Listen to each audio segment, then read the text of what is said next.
Welcome back. This time we're talking about Batman the Killing Joke, Warner Brother Animation's first DC R-rated animated feature, which not only brings to life one of the most iconic graphic novels of the Batman mythos, but also reunites the original voice cast from Batman the Animated Series.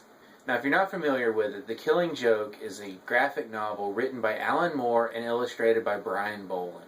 And due to its psychological look at the long-standing feud between Batman and the Joker, as well as its dark and disturbing themes, The Killing Joke has been one of the most popular and controversial graphic novels ever written for Batman. Joker once again escapes from Arkham Asylum, but this time, instead of targeting Batman, he goes after Commissioner Gordon. And in one of the only times in the character's long history, we get a look at the Joker's backstory, which is paralleled in the present as the Joker tries to prove through Gordon that any person, no matter how ordinary or how good they are, can become just like the Joker with one bad day.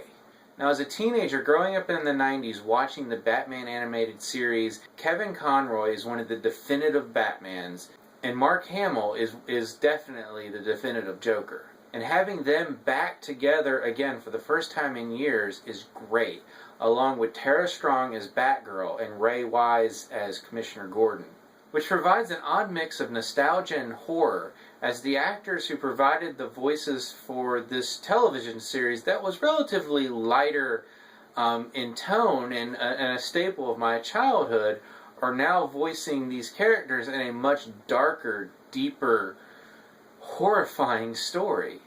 And I have to say, they all do an excellent job. The voice cast is great across the board, as you would expect from people who have played these roles for years. And as I said, hearing their voices in this darker story where horrible things happen to a number of characters only adds to the horror, for me at least, of this movie. Now, The Killing Joke, the graphic novel, is relatively short. It's like 50-something pages. So there really was not enough story to do a feature-length movie. So they had to find some way of adding to the story. And the story of The Killing Joke, as it's presented here, is, as best I could tell, and it's been a few years since I've read the graphic novel, almost word for word from start to finish. So what they did instead was they added a kind of a prelude to further develop the Batgirl character. Because as I mentioned before, this is a highly controversial graphic novel in some circles, and that's mostly due to certain things that happen to Batgirl's character. So in many ways, it makes sense to add this kind of prelude that kind of gives her character more to do. And for the most part, I really enjoyed this first act. It does add to the themes that get developed later in the Killing Joke portion of the movie, while not affecting that story in any real concrete fashion. Now, I will say there is one aspect to this prelude that is going to very much divide fans. And I myself am not completely on board with this. It did not destroy or to really detract from the overall movie, but I would not have minded if they had not added that particular aspect of the story. It seemed to come out of nowhere. It's not something that I've ever seen in canon before.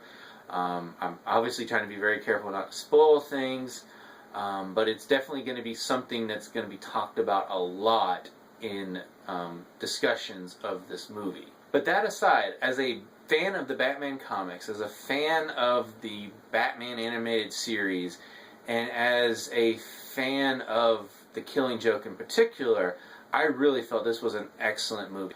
I had the opportunity to watch it in theaters due to Fathom Events. There will be 2 more showings on Tuesday, July 26th, if you're seeing this video in time.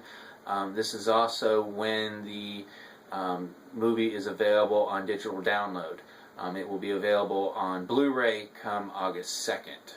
This is a really well-made animated film that stays true to the source material, even taking into account the extra material that they put at the beginning. And above all else, it's just great hearing the original voice cast one more time.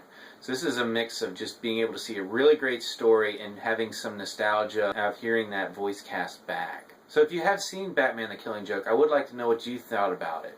Did you like the additions? Did you like the voice cast? So as always, you can subscribe to my channel, check out some other reviews, and until next time, I'll see you at the movies.